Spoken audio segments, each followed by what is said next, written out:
Hi students, this is a video, an orientation video for the students in Physics 2 in the summer of 2020. If you've already attended one of my live presentations, or you feel like you already know this material and how to do everything you need to do, there still might be something in here that would be helpful. So I'm going to go ahead and do a video for those who were not able to attend. So my name is Mr. Mellinger, and I've been a teacher for 13 years. I teach math and physics and chemistry and AP chemistry at Hoover High School in San Diego. I have about 70 students in this class. It's not Hoover students, although it's only about 7 or 8 are Hoover students, and the rest come from all over the city. I try to make myself available. I'll talk about schedule in a little bit, and anytime you want to reach me 7 days a week, feel free to call me or email me. There's my email address, and there is my phone number. So don't hesitate to reach out and call me if you need anything. Okay, so here's my schedule. It's been a little choppy. It's been hard to keep because of some technical reasons, but we're moving past that. So on Monday through Friday, I have tutoring from 8 to 10 in the morning and from 12 to 2 in the afternoon. I'll tutor you on anything you want. I think I'm going to start setting up a schedule for various subjects. The tutoring is really for those who feel like you're falling behind. It's for anyone. But if you feel like you're falling behind or just don't get it, please come to me and let's work through things individually. So those are the tutoring hours, and that's Monday through Friday. And I have technically 2 classes, but they're the same subject, and I treat them as one class. So anyone can come to any one of those tutoring times. Now, proctoring is from 10 a.m. to 12 noon. And the overview of this course is there are 5 units in this class. Within those 5 units, or spread out among those 5 units, there are 34 lessons of various types. And each lesson has about 5 activities that you do in it. So 34 lessons is a pace. If you were to get that done and you were to start today, which is Wednesday, July the 1st, you would finish early. You'd actually finish by the beginning of the 6th week. If you're a little more ambitious, you could finish even earlier than that. Students who got started last week, we're now in the 2nd week of school, but those who started last week in the 1st week, I suspect many of them will get done by the 4th or 5th week. And still, any of you can do that. One nice thing about this course is it is self-paced. You can work as many units at a time as you want. You do have to take a test, a unit test. As I said, there's 5 units. There's 5 tests at the end of each of those. So you do have to take a unit test before you move on to the next unit. If you hit a unit test on a Friday, Saturday, or Sunday, you can move past it. Only on those 3 days. Monday through Thursday, you have to be in touch with me and take that unit test. So I would kind of plan your work around. If you're willing to work on weekends, that's really a good time to work because you can work ahead. You can just go on past the unit test. But Monday through Thursday, you're going to have to stop, arrange with me to take the unit test. That could slow you down. So try to get as much as you can done on Friday, Saturday, and Sunday, even those are your days off. Remember that what the reward is ultimately is that if you finish this class early, you're done. If you finish in the 4th week, you don't have to come to the last 2.5 weeks of summer school. So that's the benefit of working ahead and working hard early on. Don't fall behind. It just creates stress, and I can't cut out any of the lessons or activities or requirements. You're going to have to do them all. So don't let yourself fall behind. Get yourself ahead so you can get done with the class early. However, so for those 5 unit tests, you have to be proctored. I have to actually be on the computer with you on a Zoom meeting in a proctoring session. So from 10 a.m. to 12, Monday through Friday, that's only proctoring, no tutoring. Please don't check in for tutoring during that time. I'm also doing proctoring from 9 a.m. to 11 a.m. Now, even though you could move past, that's on Saturday. Even though you could move past the unit test on a Saturday, if you want to take it on a Saturday, you just feel like you're ready and that's a good time, you want to get past it, then you can do it on a Saturday as well. Okay, so it's pretty extensive hours, and you're free to reach me even after these hours by email or by phone call, and I'll try to return those as promptly as I can. All right, the two things you're really going to use, three things, are Edgenuity, Google Classroom, and Zoom. And we'll talk about that. I don't use Google Meet. I do, however, use Google Voice for my phone calls. When you get a phone call from me, that's through Google Voice. You can leave messages there. I prefer that you email me through my school email at jmellinger, that was shown 2 slides back, jmellinger@sandy.net. That's my preferred way of reaching me. However, you can reach me through Edgenuity. We'll talk about that in a second. Okay, so this is the website for Edgenuity. It's not just www.edgenuity.com. It's this, sandiego.learn.edgenuity.com. You do want to check into this every day. And so you will go to that site. You will click on Students. Over on the right there, you will enter your student ID and password just like you would during the regular school year. And this is where you will land. Over on the left where you see number 1 is a tile of any classes that you have. You will also have an additional tile. If you have 2 classes, you'll have 2 tiles for classes. Then you'll have an additional tile with your counselor's name on it. That's all that is. It's a contact for your counselor. There's no work to be done in that 3rd tile. Or if you just have 1 class, you would see a 2nd tile with your counselor's name. So this student has 1 class, which is Math 3. If you click on that tile, it'll take you to the course map. I'll show you that in a second. If you want to go straight to the next thing you have to do, just click on the where it says number 4, next activity, and that will take you there. Over on the right, you see a little megaphone. That's announcements. I tend to not use those as much. I think I will start using them more. And email. You can email through this. I try to remember to check this email regularly, but I always check my regular school email. So that's why it's my preferred way of communicating with you. All right, now if you had clicked on that square back on the previous slide, this is where you would land on the course map. It kind of just tells you where you are. And there's not a lot. It's not complicated. It's pretty much, you can go to your next activity, as you see in the upper right, number 3. A course report is kind of a detailed report card for you of where you are. The course report doesn't give you a grade, A, B, C, D. It just simply gives you some percentages. And we'll talk about those in a minute.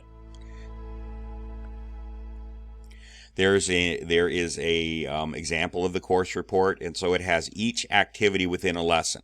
So again, let's go over this. There's 5 units. Spread out among those 5 units, there's 34 total lessons for this class in all, total. Not 34 per unit, just 34 total. That's why you want to shoot for doing 2 per day. And each of those lessons is broken into, you see this is an English class. So there's a warm-up, an introduction, an assignment, instruction, summary, and a quiz. So every lesson has a quiz. You take that on your own. You do not need to have me present to take the quiz. And you get 3 attempts. You're shooting for 70, and then it will move you on. Or you get the highest score. If you don't ever make 70, it will let you move on then. So take your time, study for it. I'll show you how you can do that. So that's the course report. And then this is an example of an instructional video. This is for a math class. You do, as credit recovery students, have the option of testing out of a lesson. If you can pass a pre-test, you can test out of that lesson. I don't recommend that. You're still going to miss things. Ultimately, you're going to have to pass a unit test. And I would recommend you just go ahead and do the lessons. Unless you just find you really are on top of all the material, then you can maybe do that test out of a lesson. But I would recommend you do all of the lessons. What you'll do is, given a pre-quiz, if you pass that, you can move past that lesson. At the end of each lesson, you have a quiz that's mandatory. That, again, I said that you don't have to be on the line with me, on the computer with me to do that. You do that on your own. And you get 3 chances at that. By the way, if you don't pass the pre-quiz, the one before the lesson, to see if you can test out of the lesson, that won't count as against you as one of your quizzes. That does not count. All right, so you want to watch the videos, take notes. I recommend a spiral-bound notebook or a 3-ring binder with paper. They have something called eNotes, but I don't recommend them. It's too inflexible.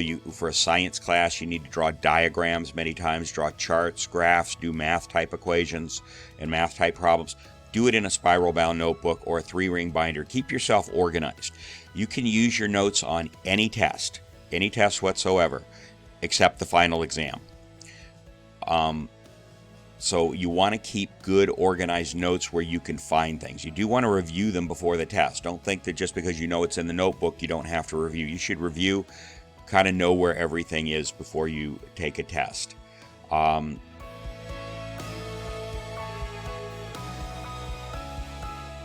There is a example of a quiz. So this was a student who took a quiz at the end of one of the 34 lessons, got a 0 on it. And so they have a chance for a retake, and you get 3 chances at the quizzes. And your goal is to get 70%, and then you move on. Or as I say, if you don't get 70% on any of the 3 quizzes, you move on anyway with your highest score. Okay, these are just some utilities that you'll see there for the e-notes. There's also something called guided notes I'll show you in a minute. And then my own guided notes that I'll provide for you that I'm just getting up and going right now.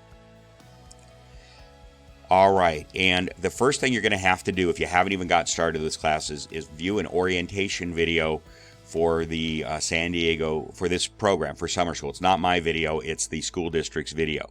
And I will show you that, where to find that in just a moment. But what would happen is the first time you go into Edgenuity and log in, it will take you immediately to that video, and it won't let you go on until you've watched that video. And there it is. The video is an orientation and an honesty policy. So what it's going to do is it's going to give you a link to a Google form, and it's kind of a quiz with multiple choice where you just select the answer that's correct. The other thing it has is an honesty policy. So they have you copy and paste certain statements into certain text areas. The reason is they want, that's just your acknowledgement that you've read that statement about honesty. Essentially, the honesty is this. When you're taking a test, you're supposed to do your own work. When you're taking a test, you should be working by yourself. You can use any notes that you've taken, but you can't go onto websites. And when I proctor one of the 5 unit exams, I have to, literally be watching you and watching your computer screen. So just kind of have that in mind that you can't click around to websites to get answers for tests. It's probably not the best way to do it anyway. Have things in your notebook and take good notes. Okay, so this is just how to be successful. So check for announcements. Again, I always try to email every day something, read my emails. There's 4 people for whom I still don't have a good email address. Every other one is going through. If you never gave me an email, then it's your student school email. That's your student ID number at stu.sandy.net.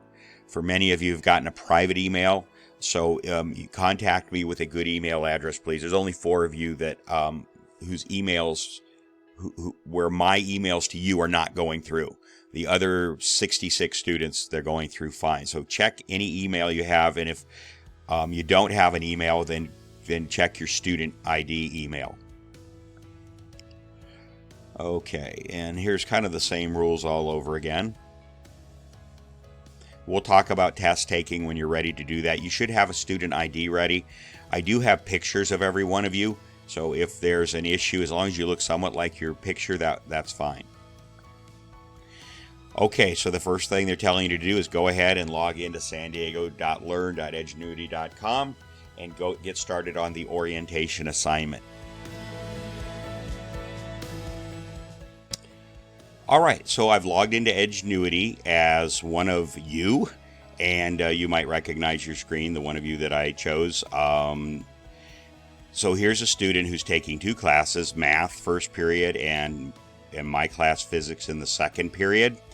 What you see is 3 panels here, so that student can go into any of those 2 classes by just clicking on the square, or contact the counselor by clicking on the 3rd square. You see progress. Students a little behind right now. These lines show where they should be, and all they do is simply take 34 lessons divided by 29 school days, and that's a little more than one lesson a day. You should shoot for 2, and that's where you should be. By no means is this student hopelessly behind. The student's doing fine, but you do want to try to keep up with that line on each of these classes. It is a lot of work, guys. It's 4 hours a day, just like regular summer school, and maybe 5 on some days. But again, I keep coming back to this. The payoff is you can finish early with this class, and that should be a big incentive for all of you to get done with it. I'll talk about grades here in just a moment, relative grade, what that means. But this is how you could just quickly see where you are. So this student is doing fine, does want to catch up though. Okay, I'll go into my class over here. And I clicked on the square, so it took me to the course map. Now it sounds pretty scary. You have 26 overdue activities. Some of those are just really, really quick things to do. It's probably more like that student is maybe 5 or 6 lessons behind. Again, shoot for 2 a day, and that this student would catch up very quickly and then start going ahead on that. All the other things we talked about earlier is a course report and the next activity.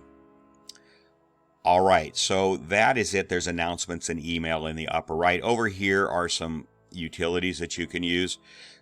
Here's the progress dashboard, so let's talk about this.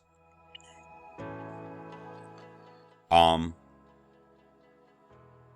me use this one over here, this square. You see that there's 3 different percentages, one called an actual, one called an overall, and one called a relative grade. Let's start with the overall. That's the least important one. It means that of the assignments the student has done, that student has gotten 65.4% of the questions correct. The reason I say that's not meaningful is if you've done 2 assignments by the 4th week, you're way behind.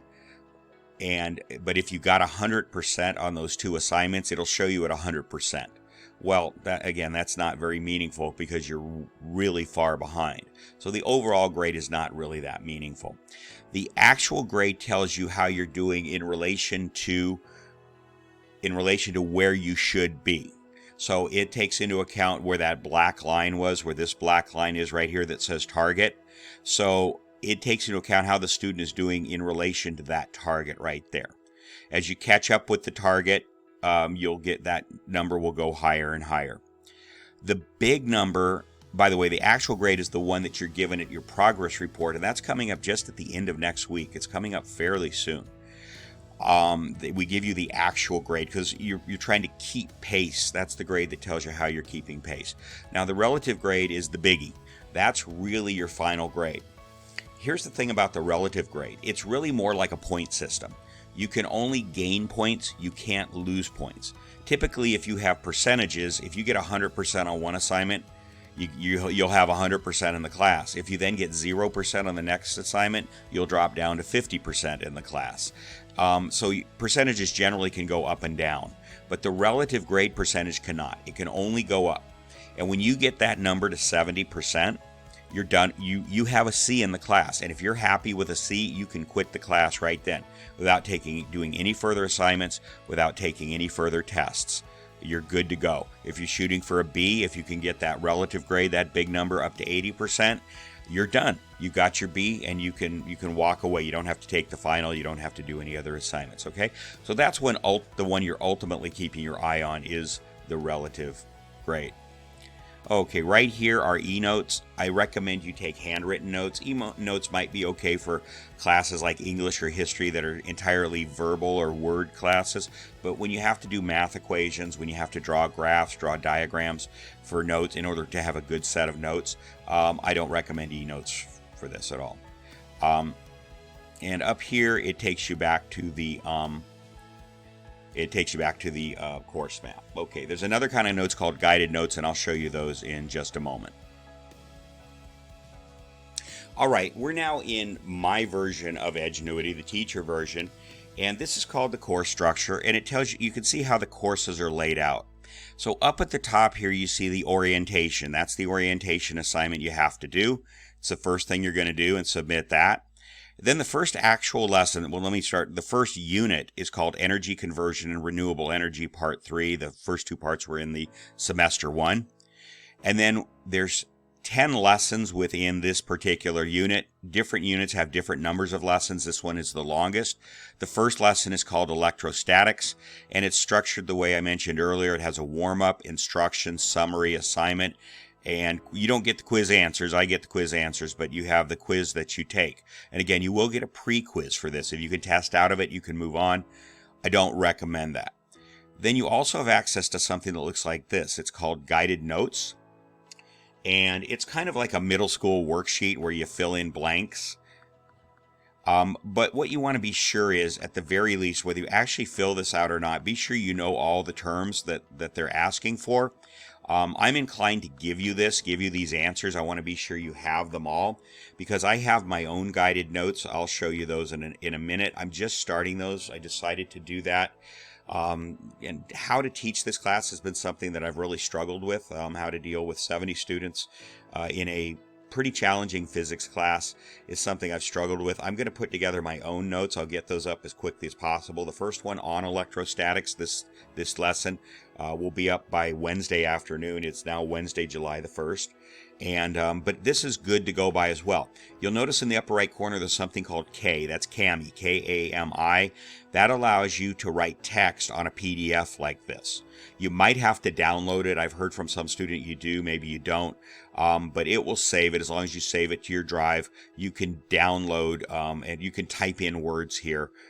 There. I'm not sure that's the best way. Again, I'm a big believer in handwritten notes. You remember things better when you write them as opposed to type them. And you can choose what you write down, but you want to be sure you're thorough, so when you get on the test, your notes are meaningful and make sense for you. So anyway, these are the guided notes that are provided. I showed you the e-notes earlier, which I don't recommend. And then have your own spiral bound notebook. Okay, that's pretty much it. I can just scroll you down. You can see all the lessons. And finally, here at the end of the 10 lessons in the first unit is the unit test. You take a review test and then a unit test.